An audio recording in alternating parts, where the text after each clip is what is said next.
What's up mga kalangga, mga ka-insik. Hello, good afternoon po sa ating lahat, no? So today is Saturday mga kalangga. So parang ngayon lang yata ako nakakita ng araw, no? Sunod-sunod na araw po talaga yung pag-ulan mga kalangga. Pero blessing po yun sa atin dito sa bukid, no? Lalo na sa mga nagtatanim dyan mga kalangga. So ayun mga kalangga, parang ngayon lang talaga uminit, no? Kasi nung isang araw, tapos ng isang araw, tapos kahapon, tapos ngayon parang 4 days yata sunod-sunod mga kalangga, no, na wala talagang tigil yung ulan. Pero blessing yun sa atin, lalo na kapag ngayong nagtatanim tayo mga kalangga, no. So yung nakita nyo po yung vlog ni Insik nung una na tumubo na po yung ating mga pananim. So blessing yun mga kalangga, talagang pinagpala tayo ni God, no, kay soon balang araw, ma-harvest na natin yun, lumaki yun, malagyan na natin yun ng mga abuno mga kalangga, maganda yung paglaki niya, kaya ayun, sobrang excited natin kapag nakapamupo na taba or naka-harvest na tayo ng corn, no, mga kalangga, no, gawing bigas, may ma-imbak tayo mga kalangga. So that's good news mga kalangga. So kumusta kayo dyan? Lalo na sa mga, pero alam nyo mga kalangga, may mga part talaga sa Pilipinas na wala talagang ulan pa rin. Sa Bohol, inulan sila nung mga nakarang araw, parang 2 beses lang yata, pero ngayon wala na, hindi na sila inulan mga kalangga, no? Kaya ayun, lumabas na tayo dito sa ating longga, bakay. Sige, mag-ulan nga. Nakakaano mo yung ulan, uy, nakaka-antok, nakaka-boring. Pero ngayong uminit na, no, ang ganda.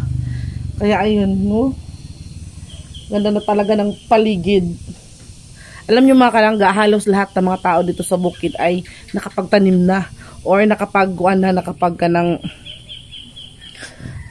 yun nga, nakalagay na ng mga punla ba sa mga taniman. Kaya hinihintay na lang ng mga tao dito, no, na maka first coating or coating or yung bang unang abuno, makalagay ng unang abuno mga kalangga. Kasi yun yung yun yung exciting part. Kapag nalagyan mo na ng unang abuno yung mais, ay talagang makikita mo yung maganda niyang tubo ba. So ayun, wala naman tayong ibang ganap ngayon mga kalangga. Talagang nag-update lang po ako kasi baka nagtaka kayo kung bakit wala po kaming upload. So marami po sana kaming mga kalangga, gusto sana talaga namin mag-upload talaga ng marami, no, pero mapigilan kami ng ulan kasi sobrang lakas talaga ng ulan, hindi na tigil-tigil yung ulan. Alam niyo yung naglaba ako nung unang Monday ba yun, parang kahapon pa lang yata na natuyo yung aking nilabhan. Pero dahil nag-wish tayo na umulan, ito na yung binigay ni Lord, kaya ayun, bakit pa naman tayo magrereklamo, di ba? Yun yung binigay niya sa atin, yung matagal na nating hinihintay na ulan. So baka sabihin naman ni God na ano ba yan?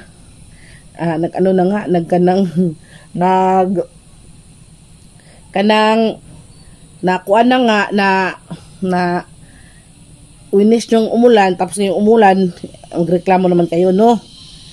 So ayun, claim na lang natin kung ano yung binibigay ni Lord. So thank you Lord, kasi binigyan nyo kami ng napakasarap na ulan at ngayon napakagandang panahon. So paminsan-minsan pa rin naman po talagang mukuan siya mamudagom. Pero ngayon mainit. Kaya thank you Lord talaga. So ito pong video na tumakalanga, ginawa ko din to kasi nung unang vlog namin ni Insik, yung nagkakapiyata kami nun, may nagtanong mga kalangga kung bakit daw marumi ang electric fan namin. So hindi naman to sa pag kanang mahilig pumatola. Gusto lang naming sagutin at gusto lang namin i-explain sa inyo na hindi po yung dumi mga kalangga. So pakita po namin sa inyo yung namin electric fan. So pasiun na lang po or trivia lang po. Itong electric fan po namin is matagal na po ito mga kalangga. Parang ilang years na yata yan, Insik? 8 o parang 8 years na yata mga kalangga. Nabili po namin yan doon sa Unitap, doon sa syudad nung nandun pa kami. Tapos, bargain po yan mga kalangga. Para bang, para ba yata siyang, hindi na siya, may konti lang siyang tipak ba? May konti siyang crack. Tapos bili lang namin siya ng medyo mura. Medyo minurap kasi yung yung presyo niya kasi nga po may konti siyang sira. Yung yung stand niya ay medyo crack, yung may crack na konti, kaya ginawang bargain. Binili po namin mga kalangga. Masaya kami doon. Kasi nga po kanang naging mura siya ba, pero yung andar niya, yung quality niya is andun pa rin, maganda pa rin siya. Kaso nga lang po yung niya, yung konting crack lang. So wala na problema doon, no. Kaya yun, sa mga nagtanong, meron ko po kasing nagtanong, hindi po naman to yun nga, sus, pumapatol ka na naman langga sa mga walang kwentang mga comment, no. So hindi po to siya patol mga kalangga, gusto ko lang pong klaruhin.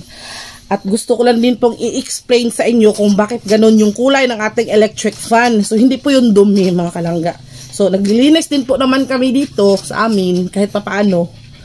Kahit po naglilinis pa naman po kami dito sa amin mga kalangga, no. Kaya papakita po namin sa inyo yung kulay. Yung ini-explain ko po, yung iba kasi hindi naniniwala kasi baka daw ang dumi daw ang electric fan, tapos hindi po kami naglinis, baka mahigop namin yung dumi. So hindi naman po talaga totally na hugawan. Hindi naman po totally damak So minsan naglilinis din naman po tayo. So ayun, kaya ginawa ko tong video. Isa sa mga dahilan kung bakit ginawa ko tong video na to mga kalangga, kasi I would like to explain our side, or gusto ko lang po i-explain sa inyo. Kasi sobrang luma na nitong, sobrang tagal na nitong electric fan na to mga kalangga. Pa siya? Para 8 years na yata talaga siya, kasi nandun pa kami sa syudad nandun pa kami sa city, sa Lapu-Lapu. Sa Lapu-Lapu pa ako nag-duty nun. Parang sa Mandawi pa lang yata kami nakatira nun. Sobrang tagal na nito. Marami na kaming pinagsamahan nitong electric fan na to. Ilang beses na kaming lumipat na yung electric fan na to yung kasama namin. Kaya talaga medyo yung kulay niya ay kumukupas na. Kaya ito mga kalangga, ipakita ko sa inyo ha. So let's go.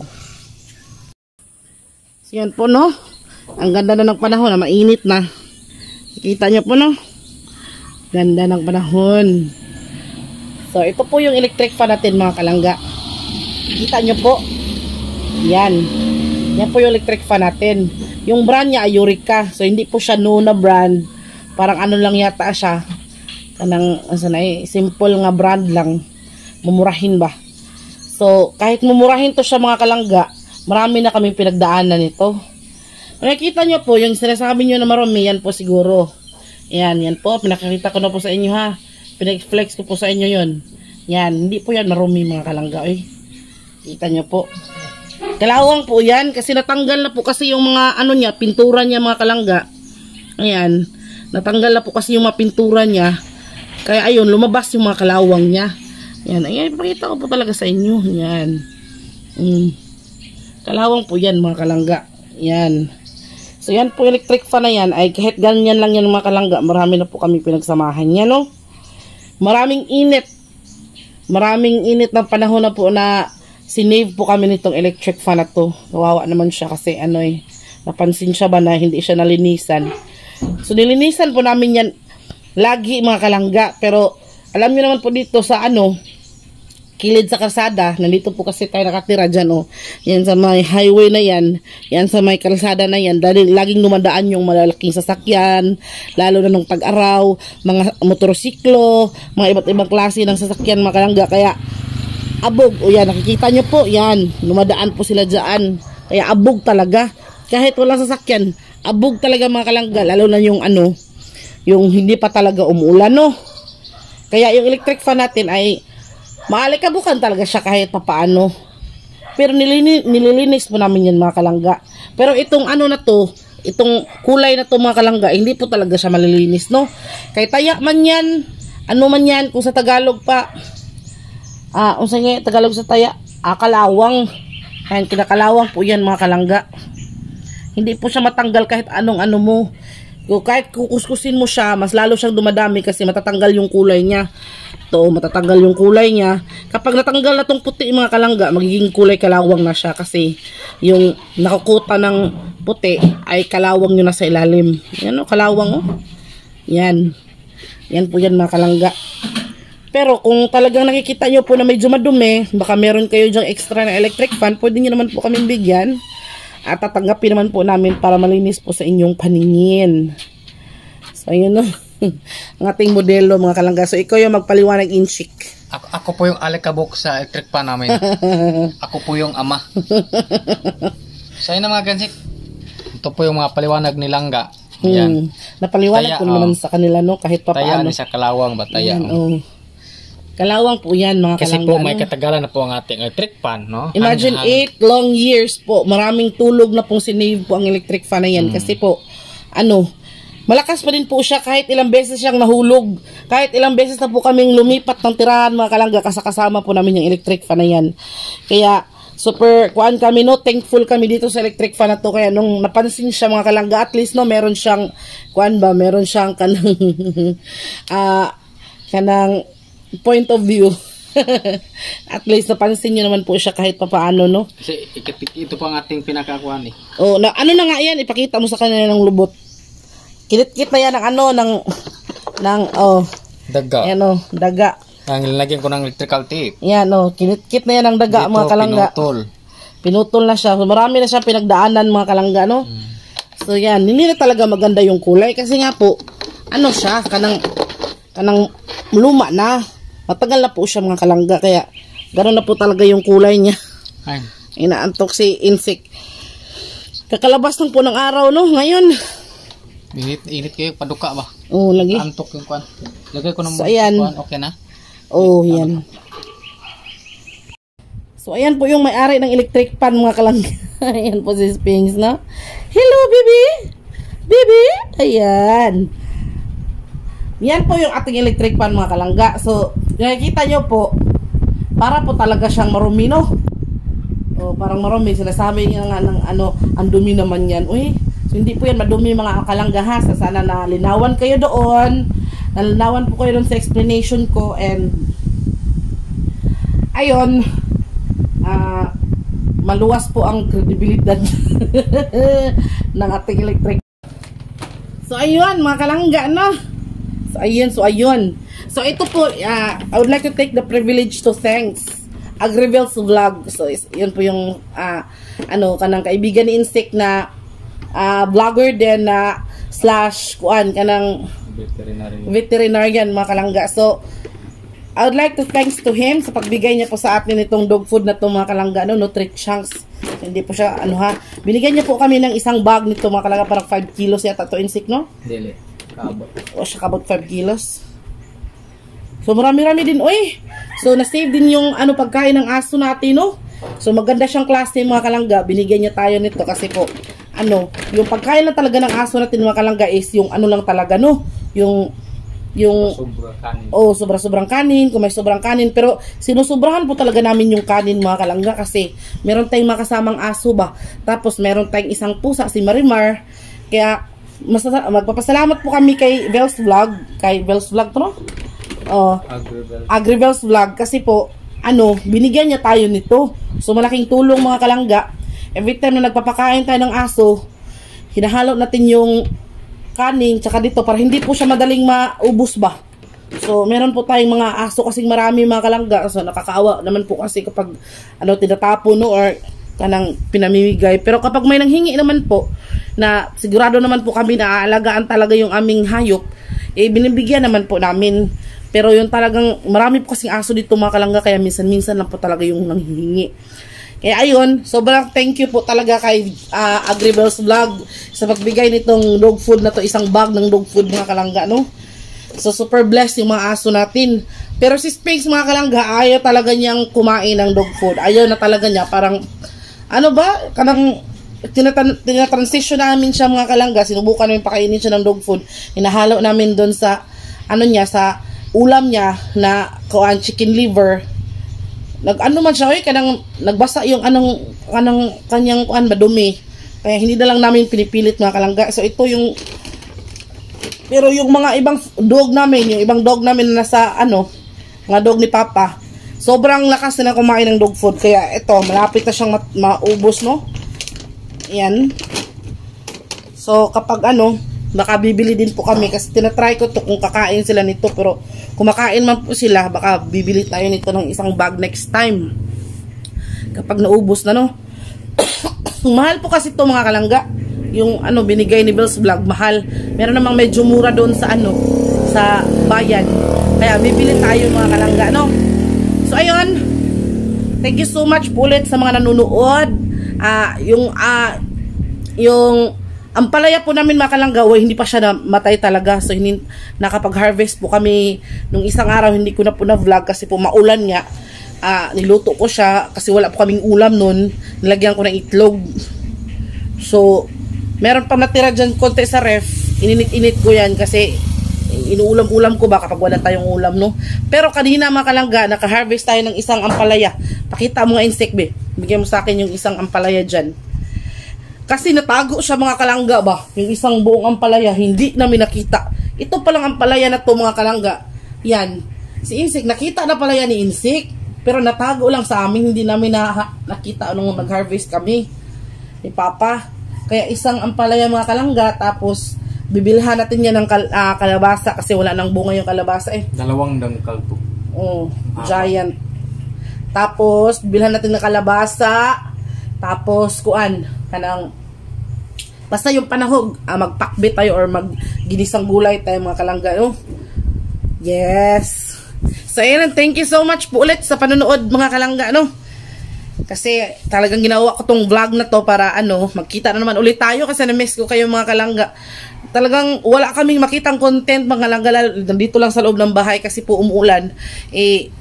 Mas lalong masira tong ating cellphone ba kapag niraratsada natin doon sa ulan, mapatay-patay pa naman itong mga kalangga. Kaya ayun. So sa mga nagtatanong po kung anong nangyari doon sa balon ni insect, i-update po namin kayo siguro sa susunod na sa following na vlog na to. Mag-update kami sa balon ni insect, no? Pero unahan ko na po kayo, ginagamit pa rin po namin siya hanggang ngayon kasi hindi naman po siya nalalapawan ng tubig. So next time, see you on our next vlog po, sa vlog ni insect na kanang magpapakita po siya sa inyo ng status ng ating balon, di ba insect? Magpakita po ako, pero sana daghang mananaw. Sana po maraming manonood, no? So, okay lang naman kahit paunti-unti lang naman, at least meron pa rin tayong views. So, yung marami nagsisimula sa konti. Kaya pagtiyagaan na lang ninyo panoorin itong vlog na to, kahit napaka-simple at chill lang. Mga kalangga, no? So, ayun, thank you so much ulit sa panonood sa aming vlog, and shout out na lang sa lahat. Shout out to Ma'am Josephine, to Ate Yumi, get well soon to to Ma'am Angie Cons, to Ma'am Josefina, to sino ba yan? Sino pang iba? To Tita Vivian, to Ma'am Popoy Rufino, hello Ma'am Popoy, and to all na nagmamahal. Hindi ko pa po na Adelina, hello po. Ma'am Adelina Felices Ibanez, hello. To basta sa lahat po ng mga nagmamahal kay Langga Insect Vlog. Unti-unti lang po itong ating vlog mga kalangga, pero hayaan nyo ko po, kapag nakauwi na kami sa Bohol, gagawa po kami ng maraming vlog in God's will. So ayun, no, sana okay kayo dyan kasi okay lang po kami dito, and thank you for watching this vlog. See you in our next video. Maraming salamat po, mahal po namin kayo. Thank you. Bye-bye.